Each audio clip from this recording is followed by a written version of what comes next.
Assalamualaikum warahmatullahi wabarakatuh. Perkenalkan, saya Salsabila dari SI20A, reguler siang semester 2. NIM saya 20200050050047.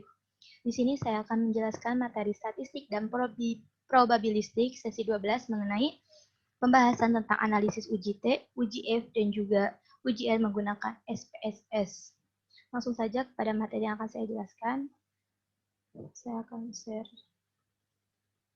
Nah, di sini saya buka dulu Word-nya. Ini sudah saya sebagian jelaskan. Nah, di sini saya mengambil sampel datanya itu dari soal yang sesi 11. Yaitu di mana soalnya ada 5 rumah tangga petani dari suatu daerah pertanian tertentu. Dipilih sebagai sampel acak untuk diteliti tentang pengaruh pendapatan dan juga jumlah anggota keluarga terhadap pengeluaran konsumsinya. Nah, dari penelitian dilakukan, dapat disimpulkan Y-nya itu ada 7, 9, 8, 5, 6. X1-nya 20, 19, 33, 49, dan 25. X2-nya ada 6, 3, 3, 2, dan juga 6. Di mana Y-nya ini adalah konsumsi per tahun, X1-nya ini pendapatan per tahun, dan juga X2-nya jumlah anggota keluarga. Di sini saya akan menjelaskan nantinya ada uji hipotesis, uji koefisien determinasi atau R2, dan juga uji F. Langsung saja kepada SPSS-nya, saya akan menjelaskan ini di SPSS. Nah, sebelumnya saya akan foto terlebih dahulu. Ini juga.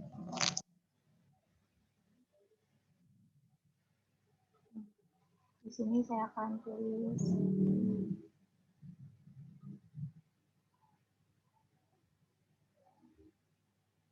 variabel Q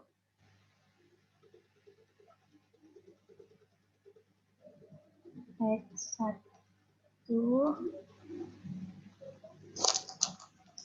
di sini saya akan tulis X1 X2 dan juga Y. Y-nya berarti Y. Nah, di sininya kita akan masukkan label X1 itu berarti pendapatan per tahun. Saya akan tuliskan di sini X1 pendapatan per tahun.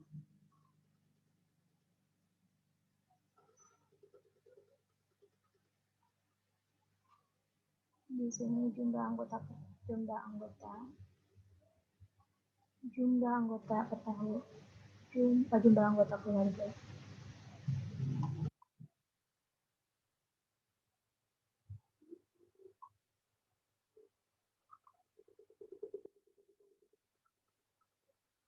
Dan konsumsi per tahun.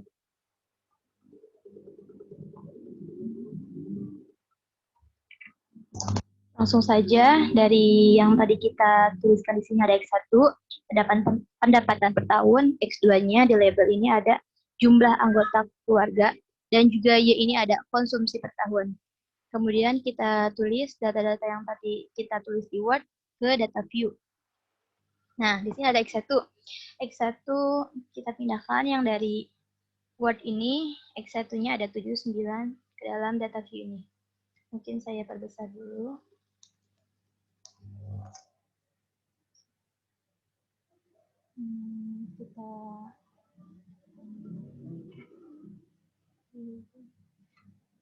Ini saya foto dulu dikarenakan kalau di double gitu mungkin di laptop ini kurang memadai, jadi nah saya foto.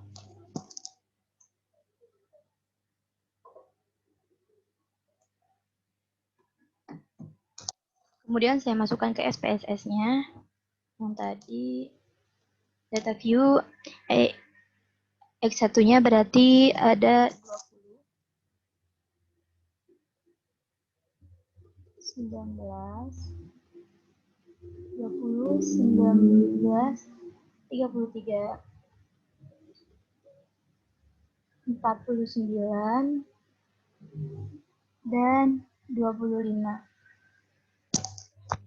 Kemudian X2-nya di sini ada 6, 3,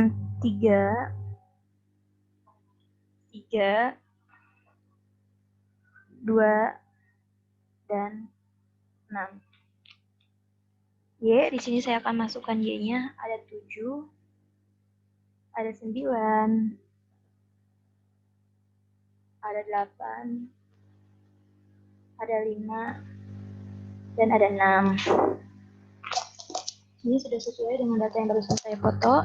X1-nya ada 20, ada 19, ada 33, ada 49, dan ada 25. X2-nya ada 6, 3, 3, 2, dan 6, dan Y-nya ada 7, 9, 8, 5, dan juga 6, benar. Kemudian ke analis, kita ke regression linear. Kemudian di sini yang dependennya saya masukkan konsumsi per tahun, masukkan kepada dependen, dan juga independennya ini ada pendapatan per tahun dan juga jumlah anggota keluarga dimasukkan ke dalam independen. Kemudian saya oke. Nah, di sini keluar.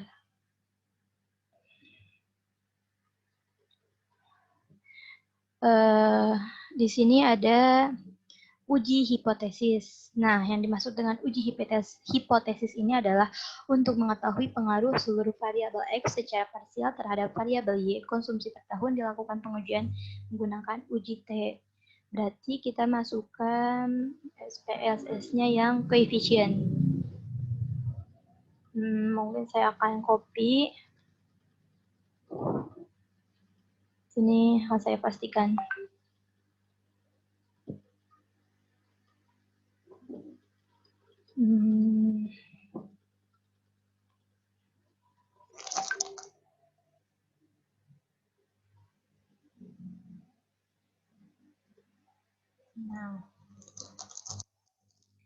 Nah ini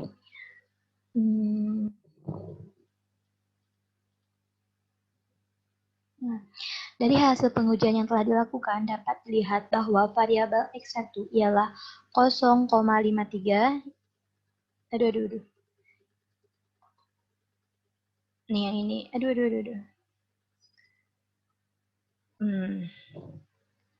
Saya akan ganti warna. 0,0.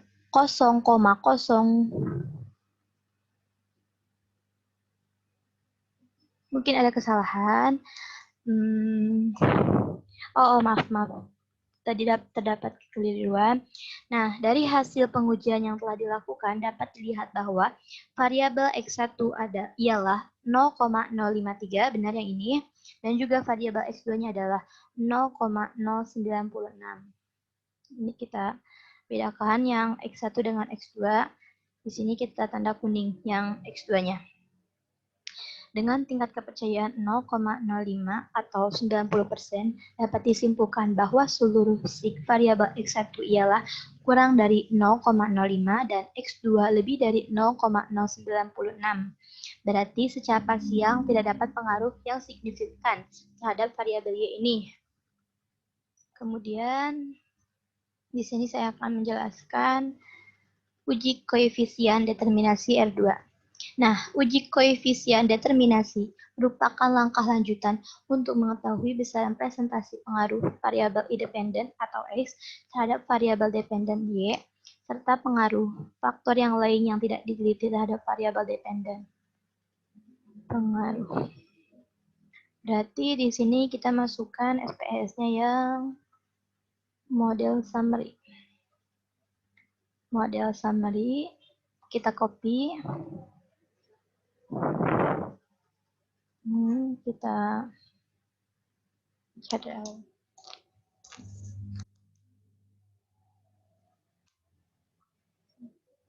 Nah, ini uji koefisien determinasi R2-nya ya, model summary, menggunakan model summary.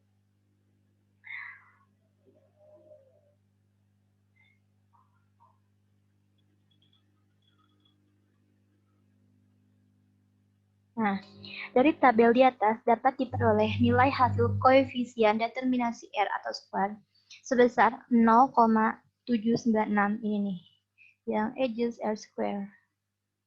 Saya kasih tanda merah mungkin. Nah, 0,79 atau 79,6% terhadap variabel Y atau konsumsi per tahun. Hal ini menunjukkan bahwa presentasi pengaruh seluruh variabel X 79,6% terhadap variabel Y konsumsi per tahun dari perhitungan di atas dapat dikalkulasikan bahwa masih ada faktor lain yang tidak termasuk dalam variabel penelitian ini dengan presentase ini 20,4%. Kita kasih tanda merah lagi biar sama. Nah, presentasi 20,4% ini didapatkan dari 100 dikurangi 79,6 sehingga hasilnya itu 20,4% yang tidak termasuk dalam variabel penelitian ini. Kemudian ada yang terakhir ini ada uji F. Uji F ini menggunakan model ANOVA. Kita copy, kemudian kita paste.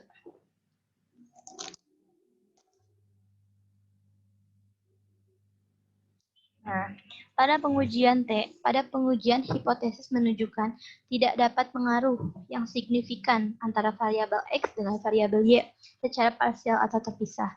Sehingga dalam lanjutan uji F ini dapat disimpulkan bahwa secara bersama-sama atau simultan dalam lanjutan uji F dapat disimpulkan bahwa secara bersama-sama variabel konstan dan variabel X atau X1 dan X2 tidak memiliki pengaruh yang signifikan terhadap variabel Y, yaitu terdapat nilai sig pada tingkat kepercayaan 95% adalah 0,102 atau lebih dari 0,05.